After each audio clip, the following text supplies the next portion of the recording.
नमस्कार, मैं डॉक्टर रेखा RC online academy में आपका स्वागत करती हूँ।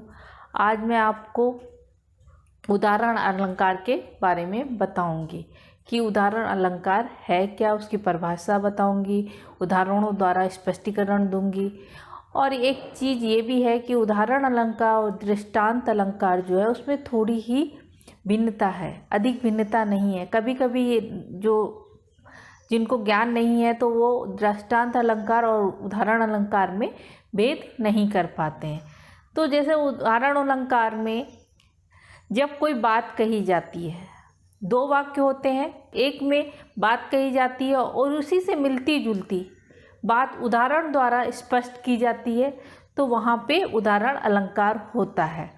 इसमें वाचक शब्दों का प्रयोग होता है, जैसे वाचक शब्द जिमी, जस, जैसे, इव आदि वाचक शब्दों का प्रयोग किया जाता है। दृष्टांत अलंकार में वाचक शब्दों का प्रयोग नहीं किया जाता है।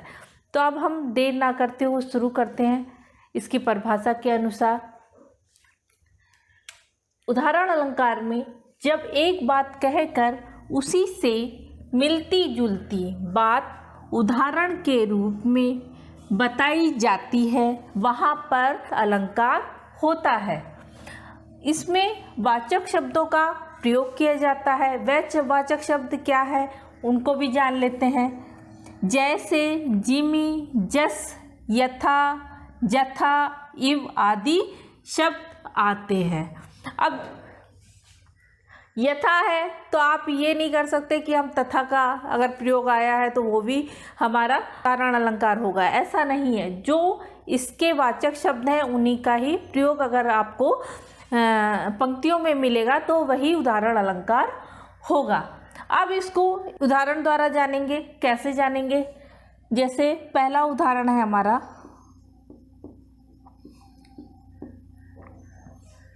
जो पावे अति उच्च पद ताको पतन निदान, जो ताप तपि मध्यान लो असत होए मान। अब देखिए, इन पंक्तियों में सबसे पहले पहचान का मैंने बताया है कि वाचक शब्द होना चाहिए। तो यहाँ पे आप देखिए वाचक शब्द हमको दिखाई दे रहा है, ज्यों, अर्थात ये उदाहरण अलंकार। अगर यही शब्द को हम अगर हटा देते हैं तो ये दृष्टांत अलंकार हो जाएगा। सिर्फ इतना अंतर है, जैसे दृष्टांत में भी दो वाक्य होते हैं, इसमें भी दो वाक्य होते हैं। जो पावे अति उच्च पद ताको पतन निदान, मतलब जो ऊंचे पद पर पहुंचता है उसका पतन, मतलब धीरे धीरे वह नीचे पद पर भी आता है। मतलब पतन मतलब उसमें गिरावट होती है। जिस प्रकार ताप तपी मध्याह्न, मतलब मध्याह्न में अर्थात दोपहर, मध्याह्न मतलब दोपहर के समय सूर्य सबसे तेज होता है, मतलब उसकी गर्मी सबसे अधिक होती है। लेकिन शाम होते होते भूमि की जो तपन है वह चली जाती है, अर्थात भूमि की भी तपन, जब सूर्य तेज होगा तो भूमि की भी तपन तेज होगी। लेकिन क्या होती, जैसे रेतीली जमीन में शाम के समय रेत ठंडी हो जाती है, ठीक उसी प्रकार से उन्होंने उदाहरण द्वारा इसको स्पष्टीकरण दिया है कि अगर उच्च पद पे इंसान है तो वह नीच पद पे या धीरे धीरे उसका पतन अवश्य होता है। जिस प्रकार कि मध्याह्न में मतलब दोपहर के समय की लौ, मतलब दोपहर के समय की ऊर्जा जो है वह भूमि को गर्म कर देती है, लेकिन क्या होता है, शाम होते होते वही ऊर्जा भूमि को ठंडी कर देती है। तो यहाँ पे उदाहरण द्वारा स्पष्ट किया गया है। अब एक और उदाहरण हम देखते हैं। ये हमारा पहला हो गया और ये दूसरा उदाहरण। सुख बीते दुख होत है, दुख बीते सुख होए, दिवस गए ज्यों निसी उदित, निशिगत दिवस उदोत। अब देखिए, सबसे पहले मैंने क्या बताया था आपको, सबसे पहले हमको देखना है कि इसमें वाचक शब्द है। हाँ, इसमें वाचक शब्द दिखाई दे रहा है, ज्यों। तो अब हम इसका अर्थ बताएंगे। सुख के बाद दुख आता है, मतलब, और दुख के बाद सुख होता है। दिवस गए जो निशी उदित, निशिगत दिवस हुए। जिस प्रकार रात्रि के बाद दिन निकलता है और दिन के बाद रात्रि होती है, मतलब सुख दुख जीवन के दो पहिए हैं। तो सुख के बाद दुख आएगा, दुख के बाद सुख आएगा। ये हमेशा चलता रहता है। ऐसा नहीं है कि दुख आएगा तो हमको बहुत दुखी हो जाना चाहिए, हमको उसका भी डट कर मुकाबला करना चाहिए। जिस प्रकार सुख आने पे हम खुशी होते हैं और अच्छे से उसको सुख जाहिर करते हैं, उसी प्रकार दुख आने पे भी हमें डगमगाना नहीं चाहिए। ये दोनों जीवन के पहिए हैं, मतलब ऐसी हमारी जीवन चलता रहेगा, कभी दुख है तो कभी सुख है। ऐसे ही एक तीसरा उदाहरण लिया है, अर्थात इसमें भी आपने देखा उदाहरण द्वारा ही, 2 वाक्य और उदाहरण द्वारा स्पष्टीकरण दिया गया है। और एक बात और भी है कि इसमें 2 कथन होते हैं। पहला जो हमारा है उपमेय वाक्य होगा और दूसरा है उपमान होगा। मतलब ये वाली पंक्ति जो पहली पंक्ति होगी वह उपमेय की होगी और दूसरी उपमान की पंक्ति होगी। अब तीसरे उदाहरण द्वारा हम जानेंगे।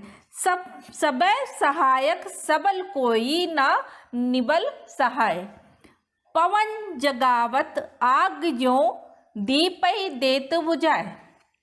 अब इस पंक्तियों में भी हम सबसे पहले बोला है कि वाचक शब्द देखेंगे। हाँ, वाचक शब्द है तो ये दृष्टांत ना होके उदाहरण अलंकार है। अब देखिए इसका हम अर्थ बताएंगे। सबल मतलब जो हर तरह से जिसके पास बल है, मतलब वो रईस है और मतलब पूंजीपति कह लीजिए, कुछ भी, मतलब सबल है, मतलब हर तरह से पुष्ट है। निर्बल मतलब जो जिसके पास बल नहीं है। सबे सहायक सबल कोई ना निर्बल सहाय। सभी लोग सबल की सहायक मतलब सहायता करना, सहायता करते हैं। मतलब अगर वो बोलेगा ये बात सही है, गलत बात को भी सही बोलेगा तो सब हाँ हाँ करते हैं ना। तो उसी तरह इस पंक्ति में बोला गया सभी सहायक सबल, मतलब सबल की सभी सहायता करते, निर्बल की सहायता कोई नहीं करता। मतलब निर्बल व्यक्ति अगर सही भी बोल रहा है तो क्या है, 2 पक्ष है, सबल और निर्बल, मतलब एक पूंजीपति पक्ष है, निर्बल मतलब गरीब पक्ष है। तो लोग क्या करेंगे, जो अमीर है उसी की तरफ बोलेंगे, ना कि गरीब की तरफ बोलते हैं। पवन जगावत आग जो, जिस प्रकार पवन मतलब आग को जलाती है, मतलब ऑक्सीजन होएगी तभी आग जलती है। जिस प्रकार पवन जगावत आग ज्यों दीपई देत बुझा, और जब हवा ज़्यादा तेज चलती है तो वही हवा मतलब दीपक को भी बुझा देती है। तो यहाँ पे भी उदाहरण द्वारा स्पष्टीकरण दिया गया है। अब हम अन्य उदाहरणों द्वारा भी जानेंगे। चौथा उदाहरण है, जपत एक हरि नाम के पातक कोटि बिलाही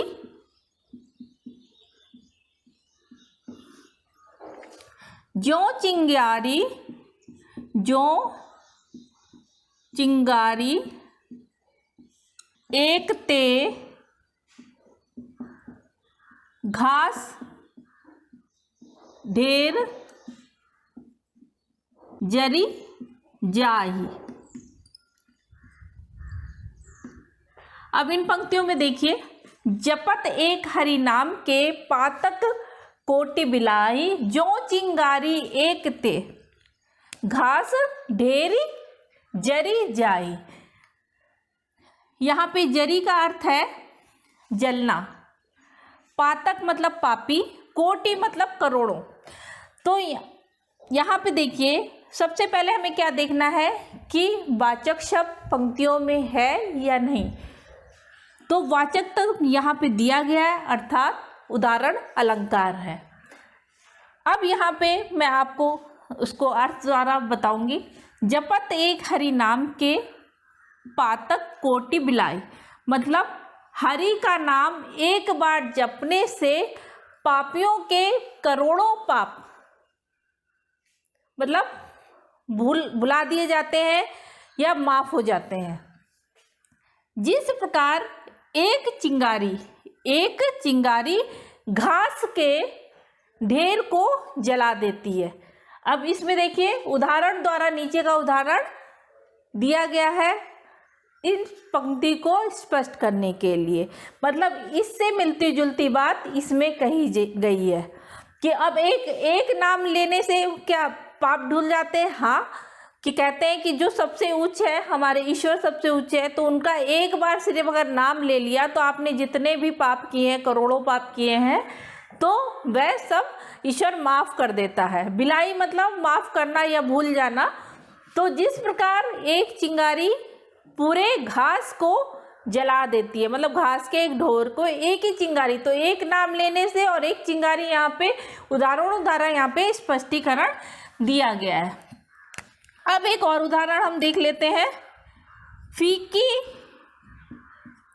पै नीकी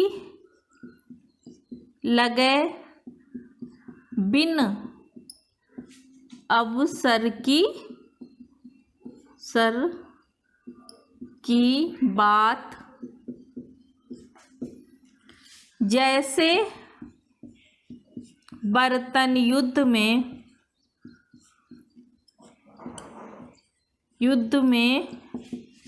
नहीं सिंगार की बात।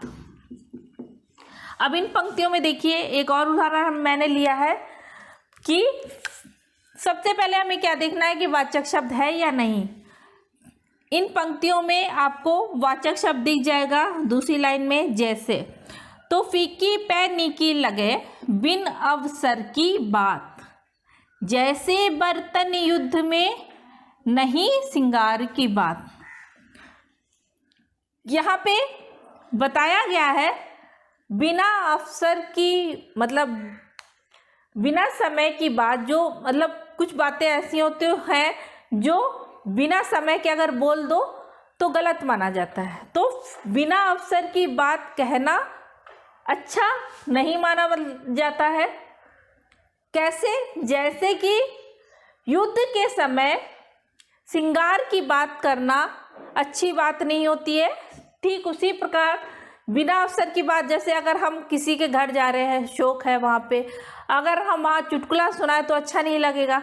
तो यहाँ पे यही बताया गया है कि फीकी पै नीकी लगे, मतलब जो समय है समय के अनुसार बात करनी चाहिए। जिस प्रकार युद्ध के समय हम अगर श्रृंगार की बात करेंगे तो वह अच्छा नहीं माना जाता है।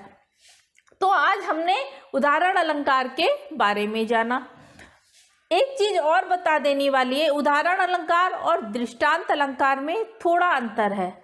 अगर हम इन पंक्तियों से जैसे जो ये शब्द निकाल देंगे तो वहाँ पे दृष्टांत अलंकार हो जाएगा। तो उदाहरण अलंकार में आपको वाचक शब्द मिलेगा, दृष्टांत अलंकार में वाचक शब्द नहीं मिलेगा। इसमें पहला भाग उपमेय होगा और दूसरा उपमान होगा।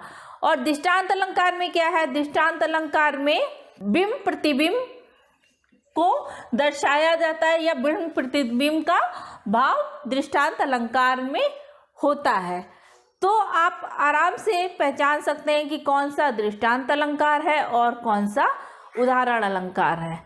तो अगर आपको हमारा ये वीडियो पसंद आया है कि हमने आपको उदाहरण अलंकार के बारे में बताया, साथ में अंतर को भी बता दिया कि दृष्टांत अलंकार और उदाहरण अलंकार में क्या अंतर है। अगर आपको हमारा ये वीडियो पसंद आया है तो हमारे चैनल को सब्सक्राइब करें और वीडियो को लाइक करें। नमस्कार।